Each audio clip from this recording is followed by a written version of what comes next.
जय हिंद साथियों। आज हम BPSC TRE previous year question paper के इस श्रृंखला में टीजीटी हिस्ट्री से आए हुए प्रश्नों का संपूर्ण व्याख्या देखेंगे। उम्मीद है यह वीडियो आपके लिए काफ़ी हेल्पफुल होगा। आइए प्रश्न को देखते हैं।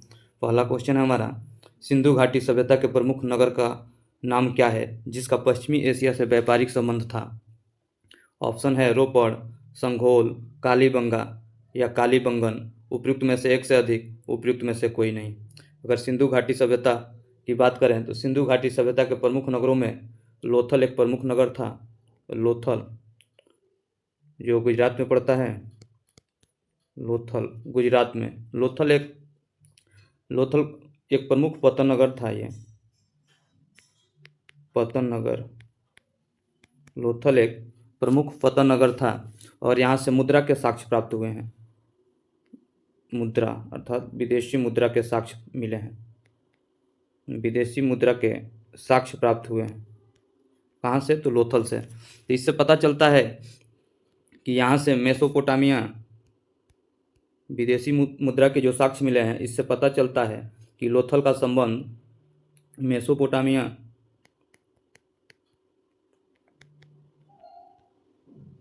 ईरान, अफगानिस्तान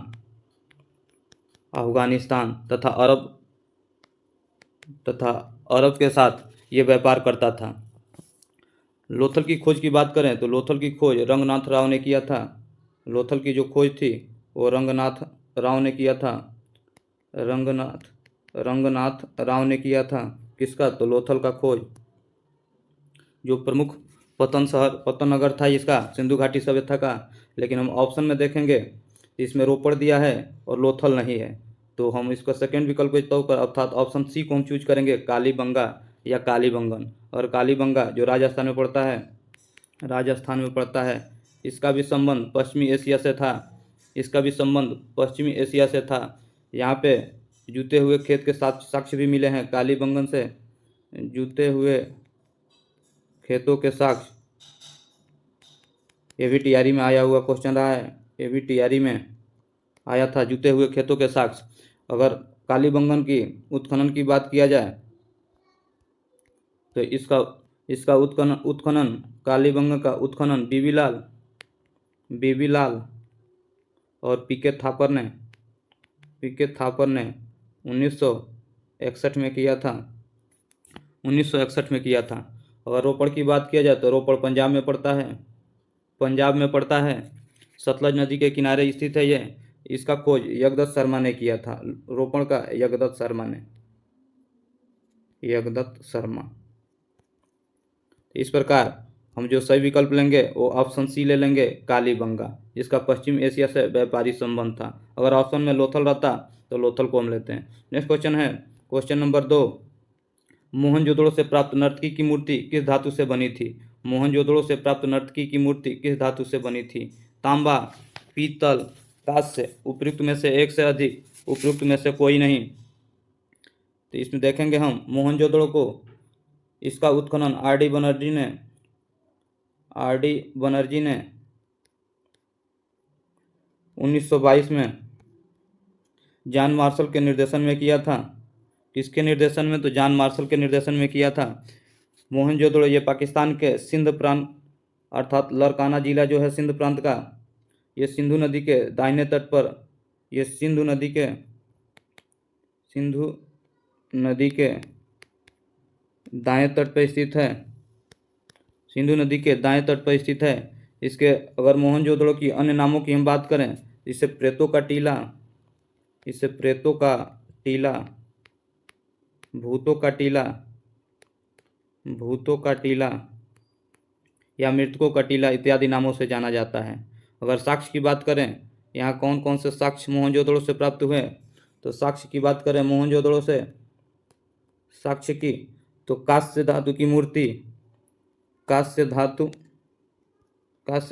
मूर्ति का साक्ष्य मिला, जिस पर बालिका को नृत्य करते हुए दिखाया गया है। अर्थात जो हमारा सही विकल्प होगा वो विकल्प सी हो जाएगा, दूसरा का सी। इसके अलावा यहाँ से विशाल अन्नागार के साक्ष्य तथा मलेरिया के साक्ष्य भी पाए गए। इसके अलावा घोड़े के दांत के साक्ष्य पाए गए। मलेरिया के साक्ष्य भी मोहनजोदड़ो से प्राप्त किए गए।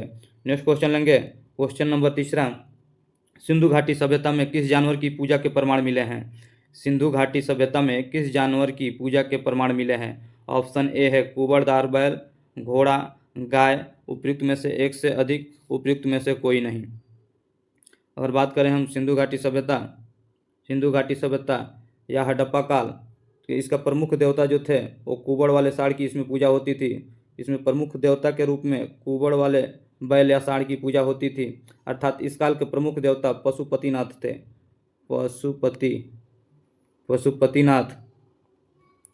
पशुपतिनाथ जो थे वो सिंधु काल या हड़प्पा काल के प्रमुख देवता थे, परंतु बहुतायत में मातृ देवी की मूर्तियां पाई गई हैं। पशुपतिनाथ के अलावा यहाँ पे बहुतायत में मातृ देवी की मूर्तियां पाई गई हैं। अगर संध्योकालीन धार्मिक जीवन की बात करें हम, संध्योकालीन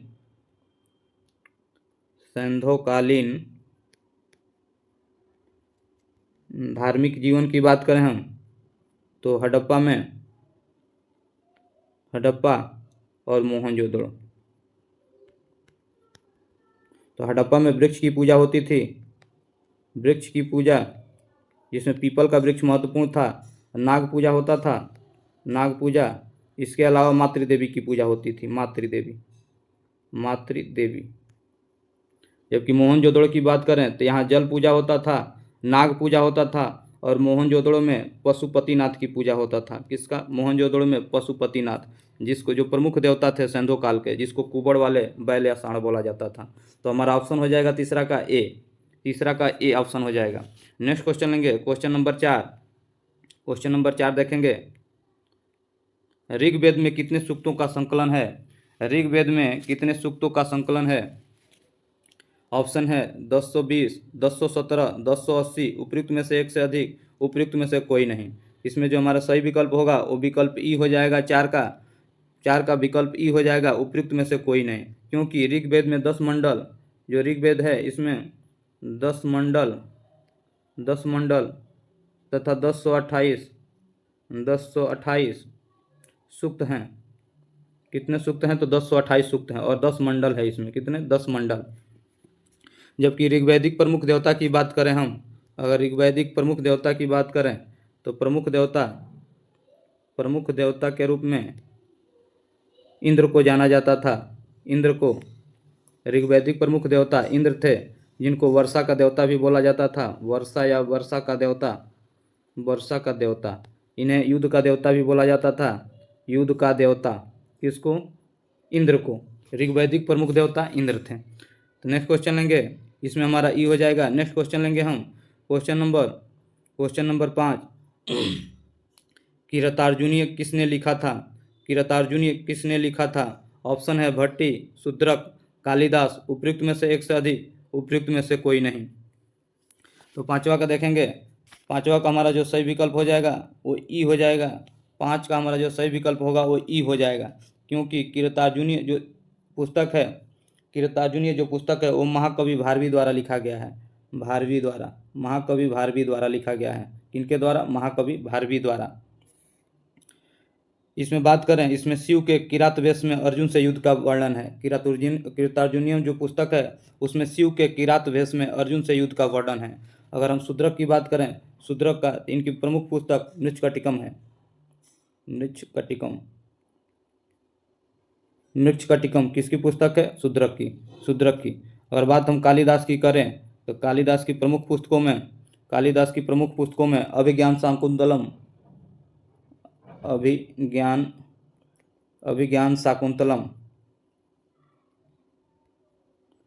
शाकुंतलम, विक्रमोर्वशीयम, कुमार संभवम,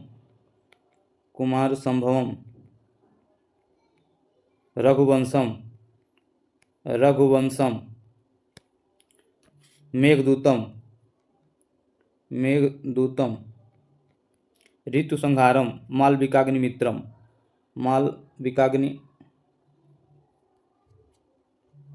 मित्रम प्रमुख हैं। अर्थात अभिज्ञान शाकुंतलम, कुमार संभवम, मेघदूतम, रघुवंशम और मालविकाग्निमित्रम प्रमुख हैं। किसकी रचना है ये? तो कालिदास की। तो इसमें हमारा जो सही विकल्प होगा पांचवा का किरतार्जुनीय किसकी पुस्तक है? तो भारवी की पुस्तक है, जो ऑप्शन में नहीं है, तो ऑप्शन ई ले लेंगे। नेक्स्ट क्वेश्चन है 6, वैदिक काल में प्रयुक्त पूर्व का अर्थ है। वैदिक काल में प्रयुक्त पूर्व का अर्थ है दुर्ग, व्यापार, बाजार, उपयुक्त में से एक से अधिक, उपयुक्त में से कोई नहीं। तो वैदिक काल में अगर हम वैदिक काल की बात करें, वैदिक काल तो वैदिक काल को हम दो पार्ट में बांट के देख सकते हैं। एक पूर्व वैदिक काल जिसको हम 1500 से 1000 BC तक देख सकते हैं बांट के, और दूसरा जो है हमारा उत्तर वैदिक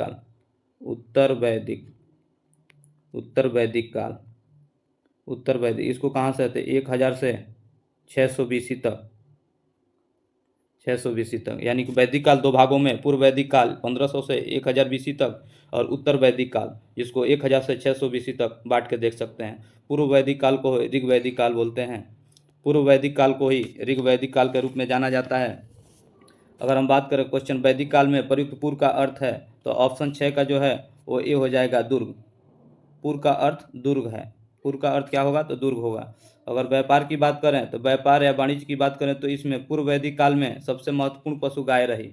पूर्व वैदिक काल में सबसे महत्वपूर्ण पशु जो थी, वो गाय थी। गाय को न मारने योग्य पशु बोला जाता था। न मारने योग्य पशु अर्थात अघन्या बोलते थे। अघन्या किसको? गाय को अघन्या। व्यापार विनिमय के साधन में गायों का प्रयोग भी होता था। व्यापार विनिमय के रूप में गाय का प्रयोग होता था।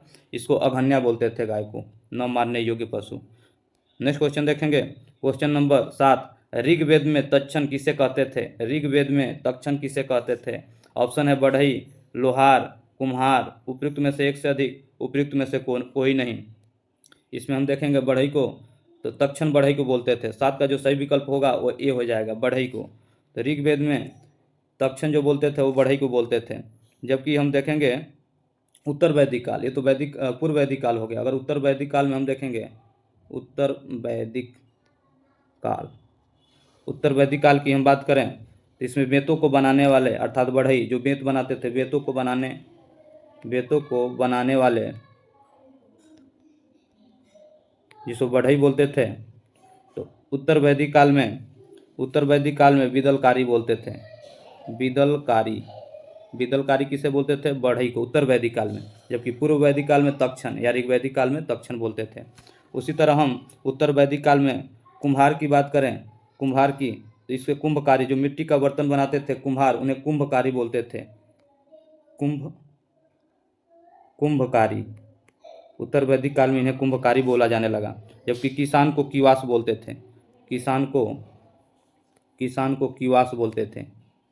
किवास उत्तर वैदिक काल। और कपड़ा साफ करने वाले को वास पसूली बोलते थे। जो कपड़ा साफ करता था, कपड़ा साफ करने वाला, इसको वास पसूली बोलते थे। वास पसूली। जबकि कपड़ा बुनने वाले को तंदुआर बोलते थे। तंदुआर बुनकर, जिनको तंदुआर बोलते थे, जो कपड़ा बुनता था। वैसे ही अगर हम बात करें व्यापारी को, ऋग वैदिक काल में व्यापारी जो होते थे, व्यापारी उसको पणी बोलते थे। ये भी टीआरई में आया क्वेश्चन था, उससे पणी बोलते थे व्यापारी को ऋग वैदिक काल में। जबकि जो कुम्हार होता था यजुर्वेद में इसको कुलाल बोला गया है। कुलाल इसे कुलाल या कलाल बोलते थे। किसमें? यजुर्वेद में कलाल। जबकि उत्तर वैदिक काल में इन्हीं कुम्हार को जो मिट्टी का बर्तन बनाते थे उन्हें कुंभकारी बोला गया है। और ऋग्वेद में तक्षण अर्थात बढ़ई को। तो हमारा जो सही विकल्प हो जाएगा तक्षण। ऋग वैदिक काल में तक्षण है तो उसे बढ़ई बोलते थे। 7 का नेक्स्ट क्वेश्चन लेंगे, क्वेश्चन नंबर 8, मौर्यकालीन काकड़ी किस धातु के बने सिक्के थे? तांबा, लोहा, चांदी, उपयुक्त में से एक से अधिक, उपयुक्त में से कोई नहीं। अगर मौर्यकालीन सिक्कों की बात करें हम, मौर्यकालीन सिक्कों की बात करें, तो इन्हें हम 3 पार्ट में बांट के देख सकते हैं। एक स्वर्ण सिक्के, तो स्वर्ण सिक्कों में जो पहला था वो निष्क था, निष्क, और दूसरा सुवर्ण था, सुवर्ण। मौर्यकालीन सिक्कों की बात करें तो स्वर्ण सिक्कों को निष्क या सुवर्ण बोला जाता था, जबकि रजत सिक्कों की बात करें, रजत सिक्के, तो इसमें 3 तरह की मुद्राएं मिलती थी। 3 तरह की रजत सिक्का होती थी। एक पौण था जिसको राजकीय सिक्का का दर्जा प्राप्त था, और दूसरा शतमान था, शतमान जो चांदी का सिक्का होता था, शतमान। और तीसरा बात करें करसापण, करसापण होता था। और ताम्र सिक्कों की बात करें हम, ताम्र, ताम्र सिक्कों की, तो इसमें मासक, मासक, और दूसरा काकड़ी बोलते थे, काकड़ी। तो हम ऑप्शन में देखेंगे मौर्यकालीन काकड़ी किस धातु के सिक्के थे, तो ताम्र धातु के सिक्के थे, जिसको मासक या काकड़ी बोलते थे, ताम्र, ऑप्शन ए। 8वां का जो सही विकल्प हो जाएगा मौर्यकालीन काकड़ी, वो तांबा या ताम्र के सिक्के, तांबा के सिक्के थे। नेक्स्ट क्वेश्चन लेंगे हम, क्वेश्चन नंबर 9। विश्व का पहला गणतंत्र वैशाली में किसके द्वारा स्थापित किया गया? विश्व का पहला गणतंत्र वैशाली में किसके द्वारा स्थापित किया गया? मौर्य, नंदवंश, गुप्त, उपयुक्त में से एक से अधिक, उपयुक्त में से कोई नहीं।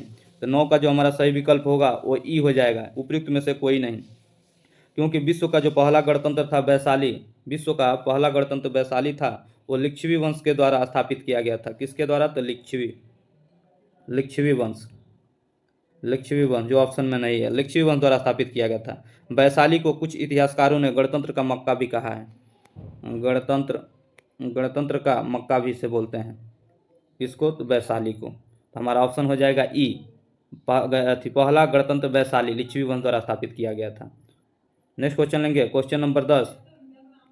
कौटिल्य का अर्थशास्त्र कितने अधिकरणों में विभाजित है? कौटिल्य का अर्थशास्त्र कितने अधिकरणों में विभाजित है? ऑप्शन है 11, 12, 14, उपयुक्त में से एक से अधिक, उपयुक्त में से कोई नहीं।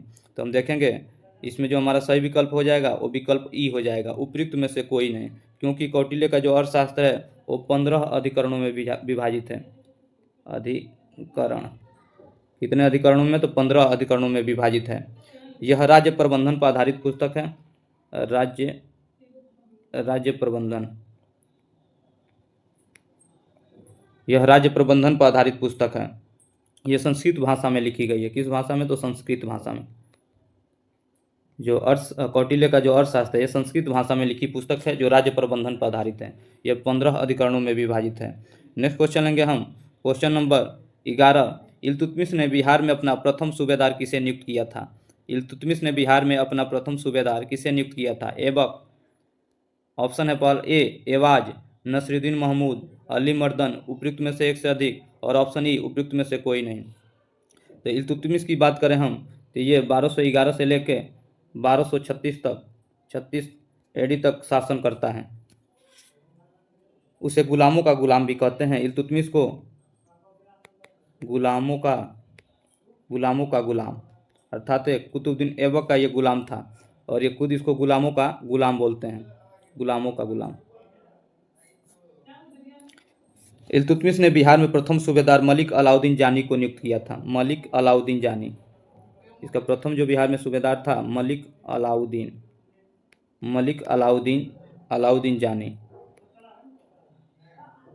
जिसको मलिक जानी के नाम से भी जानते थे। तो 11 का जो हमारा सही विकल्प हो जाएगा वो ई हो जाएगा, उपयुक्त में से कोई नहीं, क्योंकि जो बिहार में प्रथम सूबेदार था वो मलिक अलाउद्दीन जानी था, जिसको मलिक जानी भी बोलते थे। रजिया सुल्तान इसी की बेटी थी, इल्तुतमिश की। नेक्स्ट क्वेश्चन लेंगे हम, क्वेश्चन नंबर 12। बिरसा मुंडा का कार्यक्षेत्र कौन सा था? बिरसा मुंडा का कार्यक्षेत्र कौन सा था? चंपारण, रांची, बलिया, उपयुक्त में से एक से अधिक, उपयुक्त में से कोई नहीं। बिरसा मुंडा का जो कार्यक्षेत्र था वो रांची था, जो वर्तमान में झारखंड की राजधानी है, झारखंड। तो बिरसा मुंडा का कार्यक्षेत्र रांची। नेक्स्ट क्वेश्चन लेंगे, क्वेश्चन नंबर 13। 1857 की क्रांति के बिहार के नेता थे मौलवी अहमदुल्ला, तात्या टोपे, नाना साहिब, उपयुक्त में से एक से अधिक, उपयुक्त में से कोई नहीं। तात्या टोपे और नाना साहब की बात करें तो ये कानपुर में नेतृत्व प्रदान किए थे, जबकि मौलवी अहमदुल्ला की बात करें तो ये फैजाबाद में नेतृत्व प्रदान किए थे। फैजाबाद, वर्तमान अयोध्या, फैजाबाद में नेतृत्व प्रदान किए थे। और बात करें हम बिहार के प्रमुख नेता जो 1857 की क्रांति में भाग लिए थे वो वीर कुंवर सिंह थे, वीर कुंवर सिंह, जो जगदीशपुर से संबंधित थे। जगदीशपुर, वीर कुंवर सिंह, जगदीशपुर। वीर कुंवर सिंह की मृत्यु 26 अप्रैल 1858 को होती है। 26 अप्रैल 1858 को इनकी मृत्यु हो जाती है। ये जगदीशपुर से वीर कुंवर सिंह बिहार में 1857 की क्रांति के प्रमुख नेता रहे। अगर बात करें हम बेगम हजरत महल की, तो ये अवध क्षेत्र, लखनऊ अवध क्षेत्र का नेतृत्व प्रदान करती थी। बेगम हजरत महल अवध क्षेत्र का नेतृत्व प्रदान की थी। तो इसमें जो हमारा सही विकल्प हो जाएगा 13 का, वो ई हो जाएगा, उपयुक्त में से कोई नहीं। नेक्स्ट क्वेश्चन लेंगे, क्वेश्चन नंबर 14। मगध की प्रथम राजधानी कौन सी थी? पाटलिपुत्र, वैशाली, गिरिब्रज, राजगृह। उपयुक्त में से एक से अधिक, उपयुक्त में से कोई नहीं। तो 14 का जो हमारा सही विकल्प हो जाएगा, मगध की प्रथम राजधानी कौन सी थी? ये गिरिब्रज या राजगृह बोलेंगे। ऑप्शन सी ले लेंगे, गिरिब्रज या राजगृह। अगर बात करें मगध साम्राज्य का संस्थापक की, तो मगध साम्राज्य का जो संस्थापक था मगध साम्राज्य का, वो बिंबिसार था। इसकी राजधानी थी मगध साम्राज्य की राजधानी थी वो गिरिब्रज थी। गिरिब्रज या राजगृह। मगध पर क्रमशः तीन वंश शासन करते हैं। मगध पे क्रमशः 3 वंश शासन करते हैं। उसमें देखें हम हर्यक वंश, शिशुनाग वंश और नंद वंश। 3 वंश मगध साम्राज्य पर शासन करते हैं। हर्यक वंश में बिंबिसार, अजातशत्रु जिसके समय में प्रथम बौद्ध संगीति हुआ था, अजातशत्रु। इसके बाद उदयन, अनिरुद्ध, मुंडक और सबसे लास्ट में नागदशक। अर्थात हर्यक वंश का अंतिम शासक नागदशक था। इस नागदशक को ही गद्दी से हटाकर शिशुनाग ने एक नए वंश शिशुनाग वंश की स्थापना की थी। शिशुनाग ने, तो शिशुनाग वंश में शिशुनाग और कालाशोक था। कालाशोक शिशुनाग वंश का था। कालाशोक के समय में द्वितीय बौद्ध संगीति का आयोजन हुआ था। और नंद वंश की बात करें, इसमें महापद्म नंद और नंद वंश का अंतिम शासक घनानंद था। जिसको हरा के चंद्रगुप्त मौर्य ने एक नए वंश मौर्य वंश की स्थापना की थी। किसको? तो नंद वंश के अंतिम शासक घनानंद को हरा के। नेक्स्ट क्वेश्चन लेंगे हम, क्वेश्चन नंबर 15। उस स्रोत का नाम बताइए जिसमें पाटलिपुत्र के प्रशासन का वर्णन उपलब्ध है। उस स्रोत का नाम बताइए जिसमें पाटलिपुत्र के प्रशासन का वर्णन उपलब्ध है।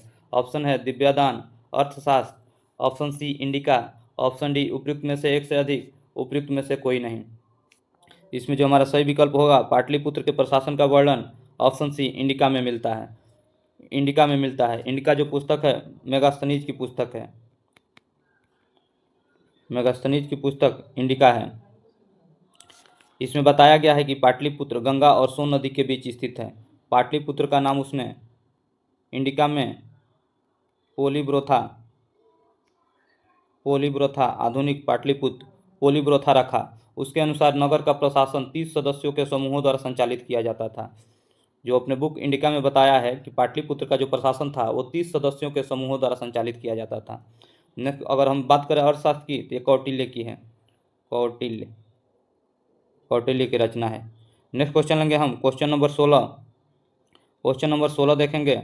मदद ए मास मुगल प्रशासन में किससे संबंधित था? चुंगी कर, विद्वानों को दी जाने वाली राजस्व मुक्त भूमि, सैन्य अधिकारियों को दी जाने वाली पेंशन। उपयुक्त में से एक से अधिक, उपयुक्त में से कोई नहीं। इसमें जो हमारा सही विकल्प होगा मदद ए मास, वो विद्वानों को दी जाने वाली राजस्व मुक्त भूमि थी।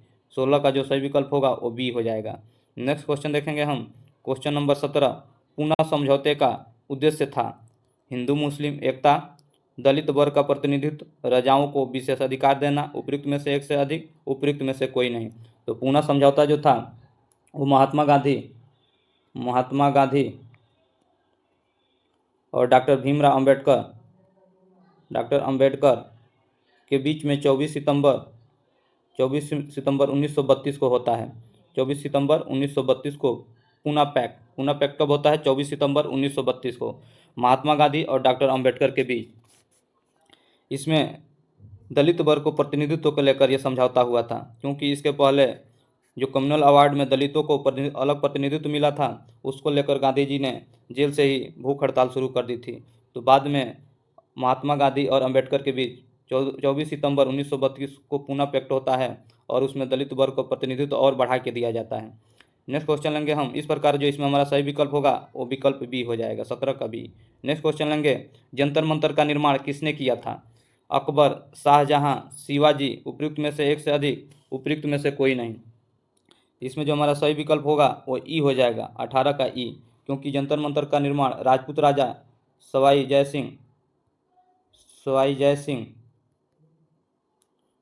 सिंह द्वितीय ने करवाया था। इसके अलावा देखें जंतर मंतर, ये जयपुर,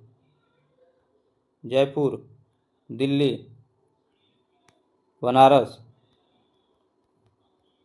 उज्जैन और मथुरा में, अर्थात कुल 5 जगहों पे ये जंतर मंतर है, कुल 5 स्थानों पे। नेक्स्ट क्वेश्चन लेंगे हम, क्वेश्चन नंबर 19। धन्यवाद दोस्तों, हमारा ये वीडियो यहीं समाप्त होता है। अगर आपको ये वीडियो अच्छा लगे तो इसे लाइक और सब्सक्राइब जरूर करिएगा।